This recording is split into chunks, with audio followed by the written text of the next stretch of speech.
Bom, então agora vamos entrar um pouco, já que a gente falou desses três mundos, o orçamentário, o contábil e o fiscal. Nas primeiras análises, a gente vai pegar ali o da União na parte do orçamentário, mas eu preciso, pelo menos, que não estava inicialmente no programa, tratar com vocês de algo que tem que ser olhado ou buscado numa análise de conta, numa administração. A palavra-chave é equilíbrio.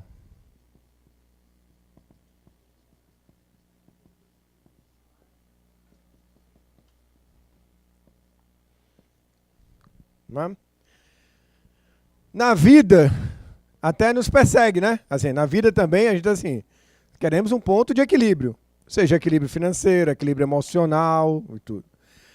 Num governo, nós podemos falar de equilíbrios, mas sobre várias vertentes, ok? Tá? E aí, antes da gente entrar nas análises orçamentárias, eu vou tratar aqui um pouco de detalhar o chamado equilíbrio fiscal. O que é o equilíbrio orçamentário? O que caracteriza o equilíbrio orçamentário? Receita igual a despesa. E o que caracteriza equilíbrio fiscal?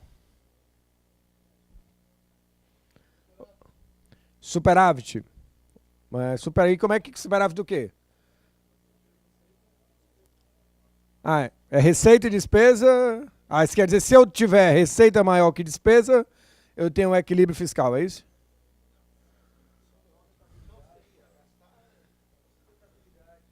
Sustentabilidade fiscal. E como é que eu posso aferir sustentabilidade fiscal?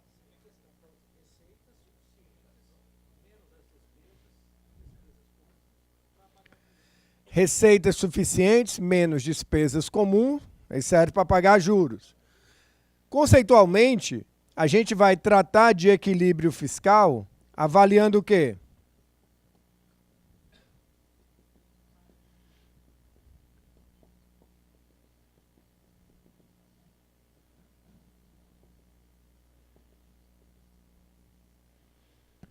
Receita primária versus despesas primárias, certo?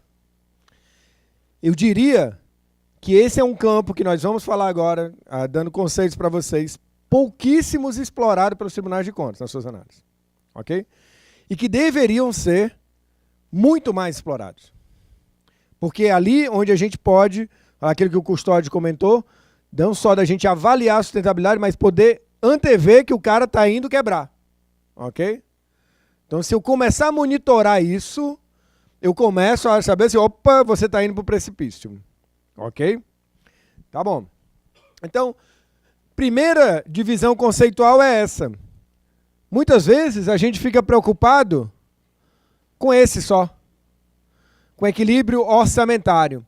E o equilíbrio orçamentário se dá em qualquer órgão que pertence ao ente? O Wagner Assembleia, né? O colega que conversou comigo aqui, como é seu nome? Paulo. Paulo é Ministério Público? Ministério Público, Assembleia, tem que respeitar o equilíbrio orçamentário? A unidade orçamentária da Assembleia Legislativa tem que respeitar o equilíbrio orçamentário? Ela tem que ter receita igual a despesa? Não. Não. O equilíbrio orçamentário é para o ente. Ok? Então eu vou demonstrar mesmo que a Assembleia, supondo, não arrecada nada e gasta X milhões. Que o Ministério Público não arrecada nada e gasta X milhões. Aí como é que ele gasta sem arrecadar? Porque tem transferências. Ok? Né? Tem as transferências aqui. Ok? Então essa é a ideia. Nós vamos já passar aqui alguns slides baseados no outro livro, tratando disso aqui, para a gente... Eu só posso fazer aquela análise fiscal, lembra? Dos três mundos, fiscal, contábil e tudo, se eu entender isso aqui. Ok? É isso que eu quero passar para vocês para depois a gente ir para indicadores contábeis, orçamentários. Mas, aliado a esses dois conceitos de equilíbrio, eu tenho mais duas visões de equilíbrio, que são importantes para uma análise. Uma foi comentada aqui, o Paulo acabou de comentar, que é o equilíbrio. LRF, de alguma forma, se preocupou com isso, que é o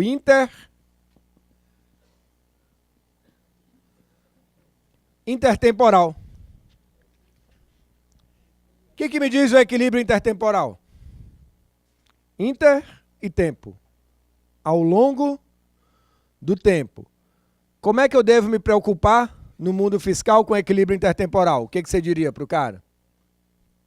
E eu sei que esse tribunal aqui tem uma preocupação. Diga, Fernando. Nível de endividamento? O nível de endividamento está dentro do equilíbrio fiscal como um todo, certo?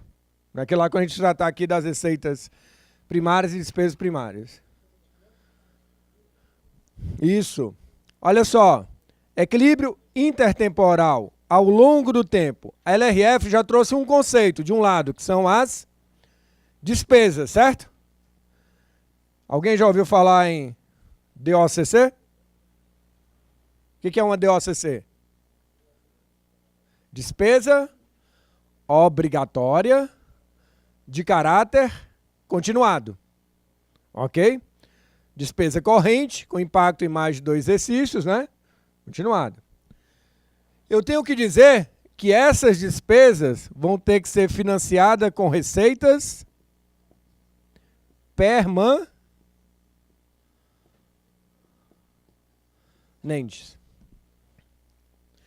Eu posso ter equilíbrio orçamentário, eu posso ter equilíbrio fiscal e não ter equilíbrio intertemporal naquela medida.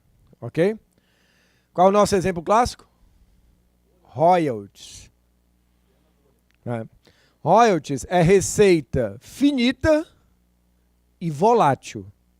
Depende do preço do barril. Depende da exploração, ok? Um dia acaba. O cara diz, não, mas aqui tem o pré-sal, não sei quantos milhões. Um dia acaba. Ok? Então, se eu pegar a receita de royalties e for financiar, por exemplo, pessoal, eu posso ter equilíbrio fiscal durante um tempo, ter equilíbrio orçamentário, que eu tenho receita e despesa, mas essa medida contraria princípios de equilíbrio intertemporal. Ok? Porque um dia a despesa vai continuar. Como disse o custódio quando fala para o prefeito, a despesa pessoal é para 50 anos, sim. E pode ser que daqui a 50 anos não tenha mais royalties. Ok? Então é a chamada, os países já têm vários trabalhos sobre isso, que é a maldição dos recursos.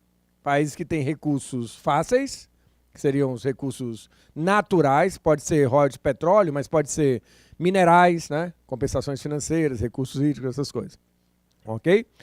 Então eu tenho uma riqueza finita, um ativo natural, que eu transformo em ativo financeiro. Como é que eu mitigo riscos intertemporais? Primeiro, boa prática.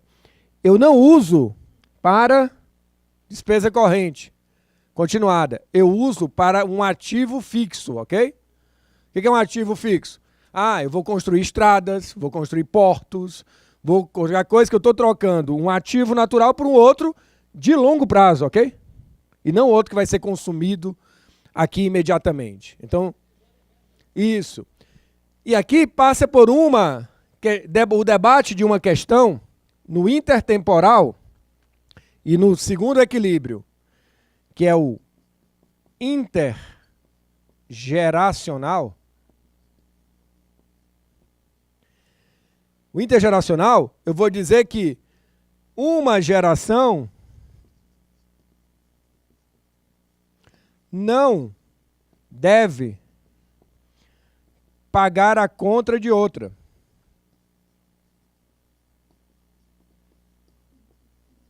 Em linhas gerais é isso. Como ocorre? Também em royalties. Como é que eu mitigo esses dois? O intertemporal e o intergeracional. Muitos com o chamado, alguém já ouviu falar? Fundo soberano. O que é um fundo soberano? Quem viu o Globo Repórter da Noruega? A Noruega tem um dos maiores fundos soberanos. Ela é uma das produtoras de petróleo. Qual é o entendimento dela, do país? É que a riqueza do petróleo não pertence só à geração do presente, pertence à geração do futuro. E como é que eu faço para beneficiar a geração do futuro? Tudo que eu vender, eu coloco num fundo. Eu aplico isso e só gasto os rendimentos. Com isso, eu estou trocando um ativo natural por um ativo financeiro e fazendo ele render para várias gerações. Tá bom, estamos muito longe dos noruegueses? Estamos. Né?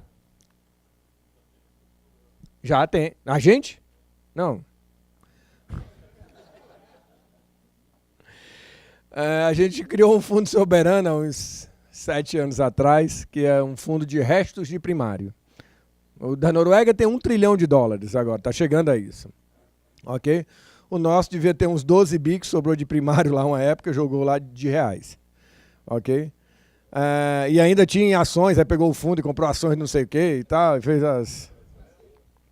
as mágicas. Ok?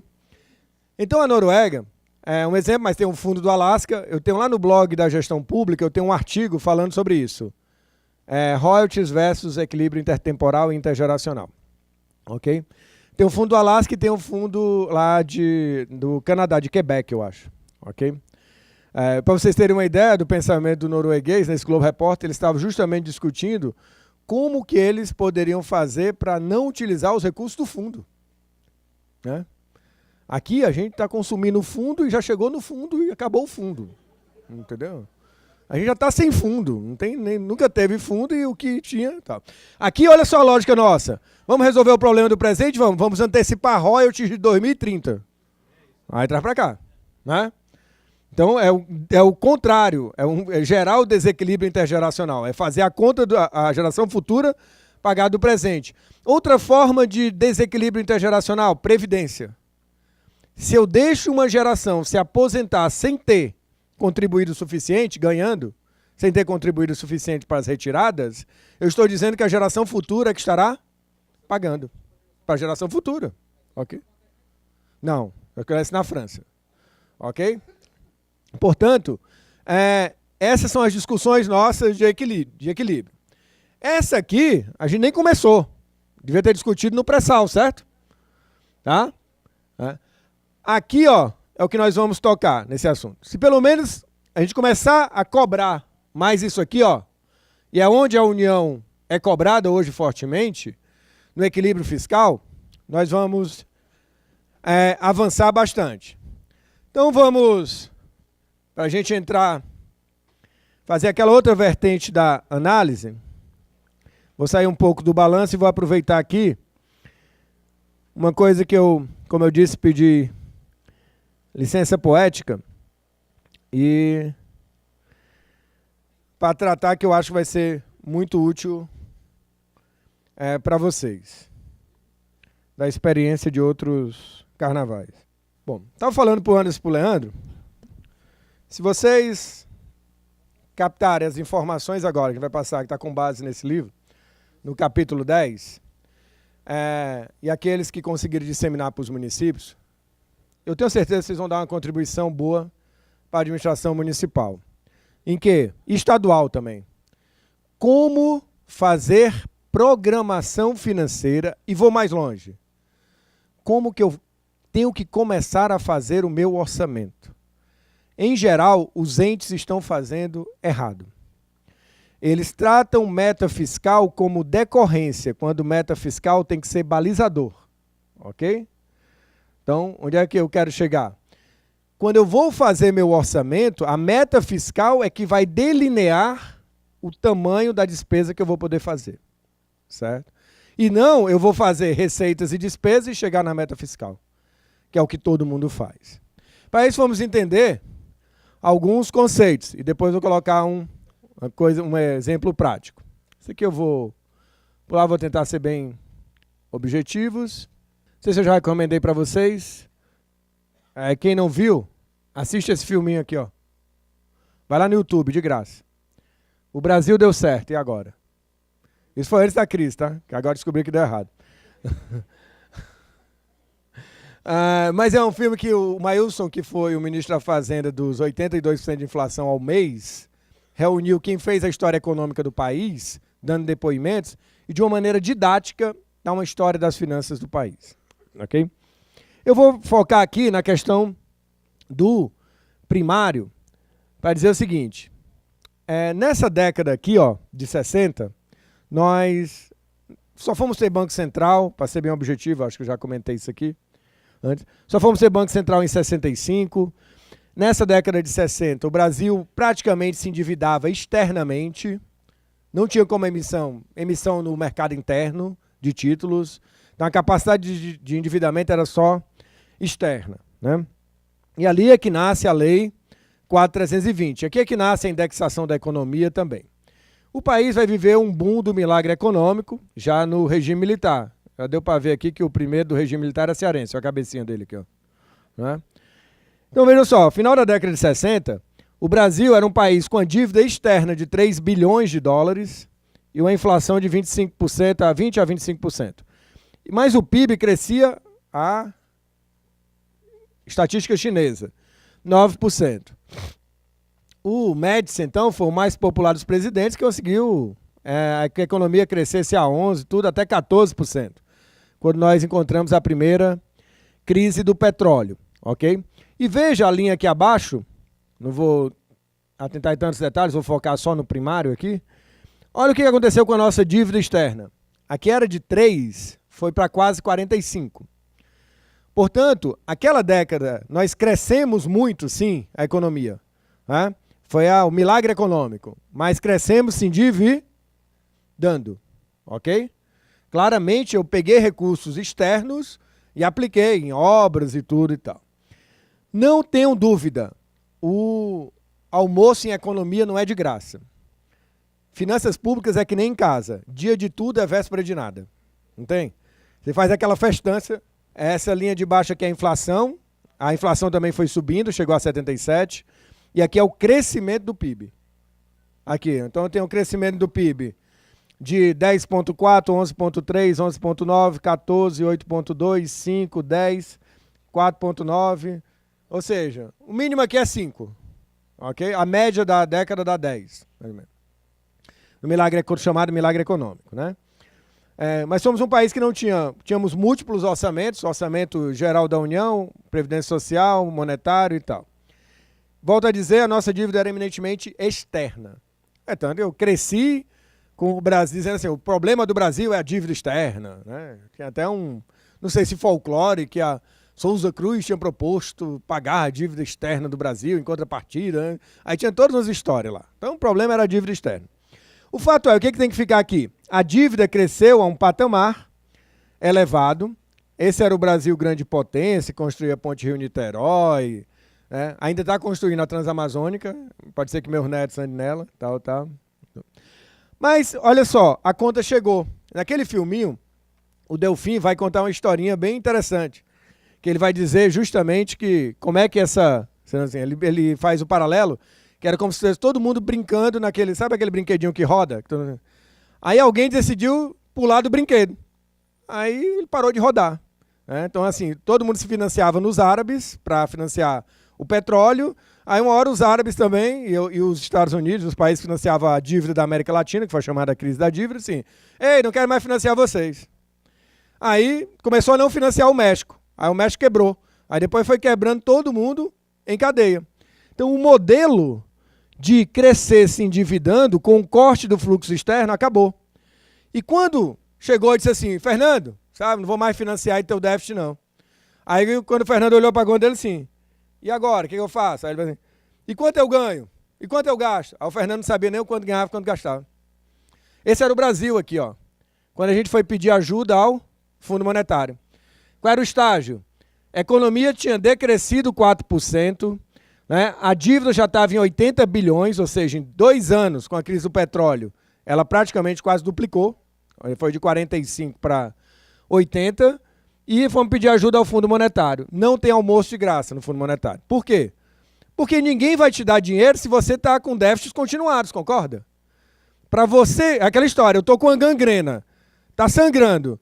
Eu não vou continuar te dando transfusão de sangue enquanto você estiver sangrando, meu amigo, porque senão não tem sangue que dê conta, ok?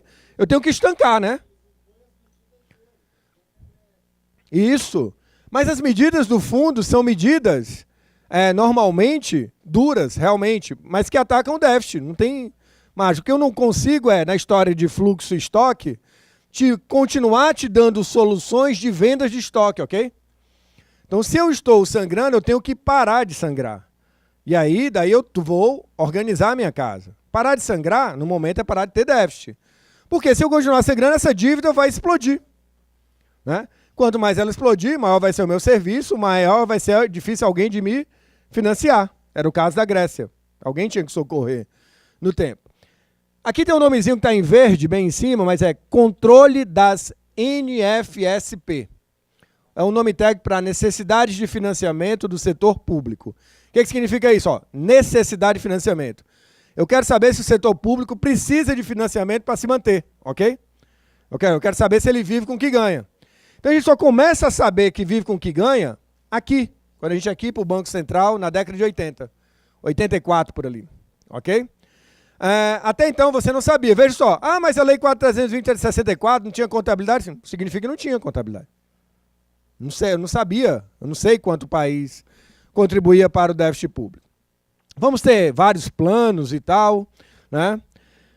Mas existe aqui um receituário internacional, que alguém que me procurou aqui no intervalo, assim, sabe quantas contas determinado estado tem?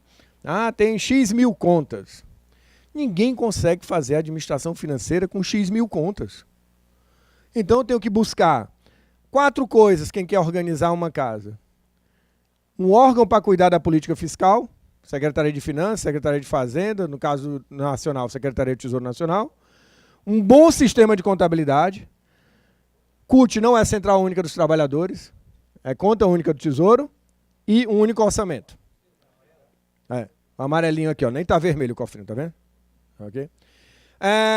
Então vejam só, esses são os 4 pilares. Qualquer país que quer organizar as contas, a gente vai numa missão em São Tomé e Príncipe. O que a gente diz para São Tomé e Príncipe?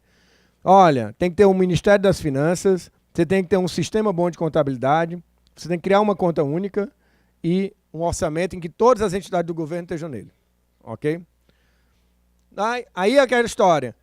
Quando o fundo propõe isso aqui, o que os políticos diziam?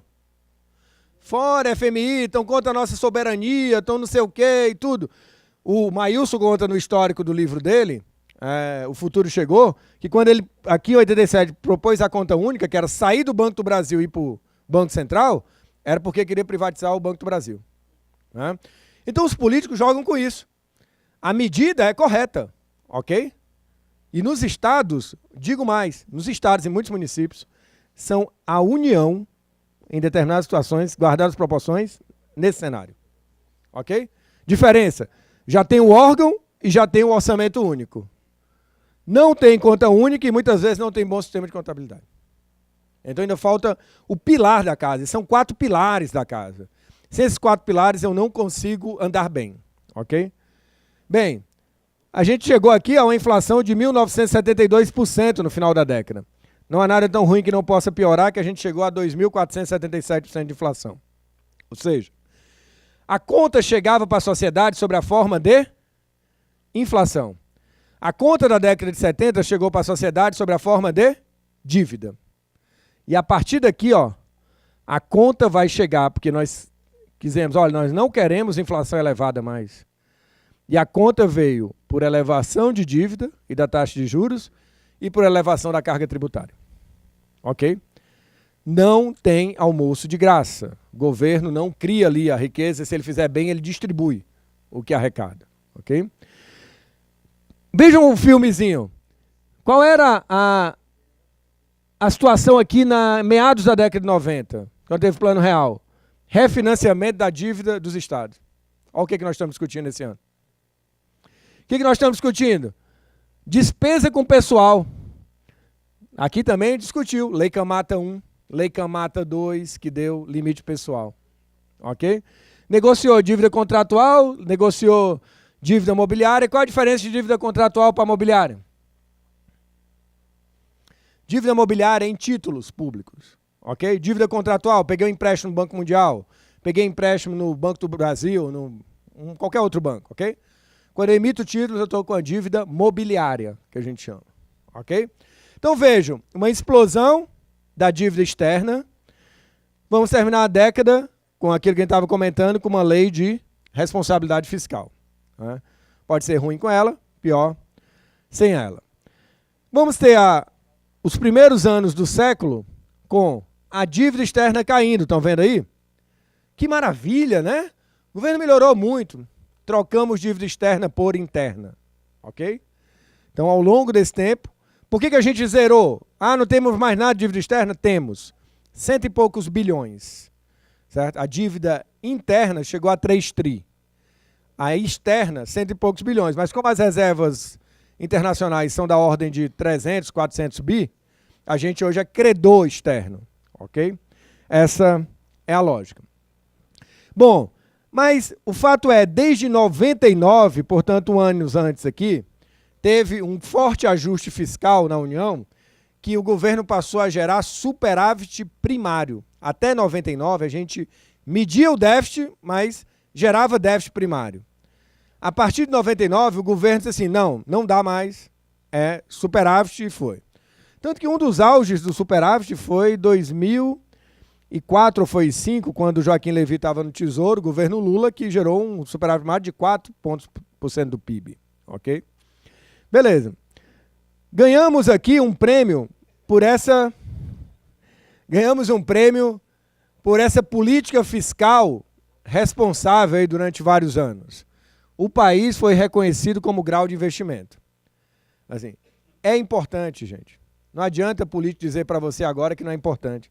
Quando ganhou, o presidente Lula disse que estava chamando o país de sério. Quando perdeu, ele disse que não valia nada. Né? Não, vale sim. E para quem não sabe, quem é que manda avaliar o grau de investimento do país? Quem que pede para a agência de risco avaliar o país? O próprio país. O Tesouro paga para a agência de risco avaliar o país.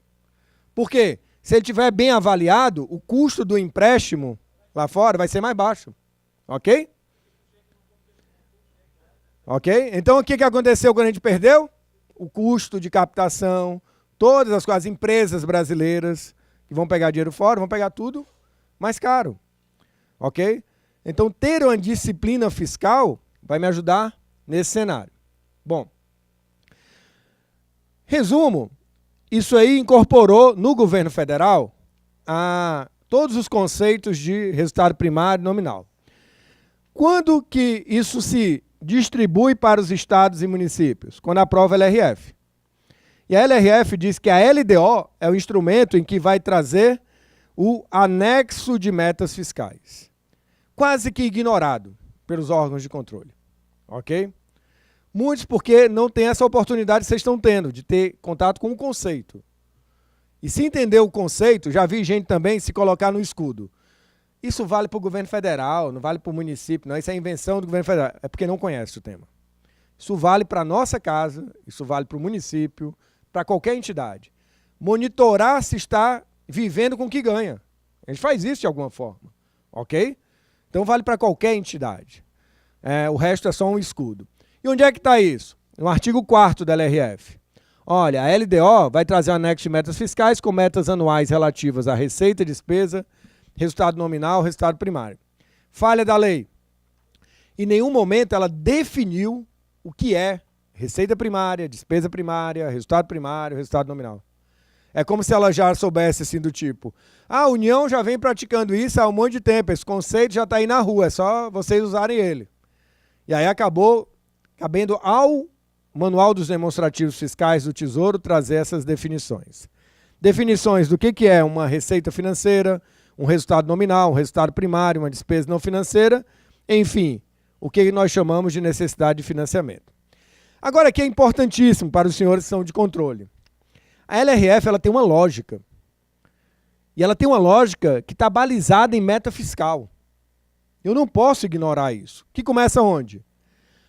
Quando eu estabeleço a meta. Artigo 4º, certo? Estabeleci a meta, vamos ficar com a ideia em casa de que eu ganho 1.000, tem que sobrar 100. Não vamos pensar nos motivos. Estabeleci a meta, tem que sobrar 100. Só vou poder gastar 900, ok? Portanto, minha meta de 100, eu tenho que dar a publicidade dela. Depois eu vou fazer meu orçamento. Artigo 5º, está lá. O meu projeto de lei já tem que ser compatível com a minha meta. Então, se eu vou fazer o orçamento, eu não posso dizer que se eu coloquei receita de 1.000 e despesa de 100, a minha meta é 100, lá no meu orçamento eu simplesmente ignorar e gastar mais do que os 900. Eu tenho que fazer o orçamento com a projeção de receita de 1.000 e com despesa de 900, para eu atingir a meta. Aí, a LRF vai mais longe, assim, ó, 30 dias depois que você publicar o orçamento, porque aqui ele está no PELOA, certo? Quando você publicar o orçamento, você detalhe, coloque por mês e mostre que você vai cumprir a meta dentro do que você planejou. Porque isso aqui é feito normalmente, o artigo 8º, no chamado Decreto de Programação Financeira. Aí ela vai mais longe ainda. Olha, depois que você fez essa programação financeira, se você vê ao longo do ano, fazendo uma parada bimestral, que não vai atingir aquela meta, você vai ter que fazer limitação de empenho e de movimentação financeira para atingir a meta. E veja que ela não deu liberdade para dizer assim, você pode, se você quiser, se você acordar com bom humor. Não, você tem que fazer. Porque a meta é para ser algo a ser perseguido, a ser buscado. Que foi boa parte da discussão lá na questão aí do impeachment, na questão do TCU. O TCU disse assim, olha, você não pode abrir créditos quando você já sabia que não ia cumprir a meta. Você não pode ampliar o teu gasto no orçamento se você não sabia que ia cumprir a meta. Não estou entrando aqui no mérito, mas ele não fez isso com o passado, não podia fazer com o presente, nem podia fazer com o futuro. Estou dizendo assim, a lógica técnica é essa. Se eu fiz o meu orçamento ajustado para cumprir a meta, se eu ampliar a despesa, eu estou desajustando ele em relação à meta. Ponto. E aí vem esse quadro, que vai demonstrar um outro aspecto que a LRF exige. A meta eu estabeleço para o ano seguinte, mas eu vou estabelecer para os próximos 2 anos também. Então, vejam, aqui era uma LDO para 2014. Ela estabeleceu a meta de 2014, 2015 e 2016. 15 e 16 são indicativos da política fiscal. Eu não tenho que cumprir 15 e 16. Quando chegar na LDO de 2015, eu posso rever a meta de 2015, rever a 2016, mas eu já dou um cenário, ok? E veja que em 2013, qual era o cenário do Brasil?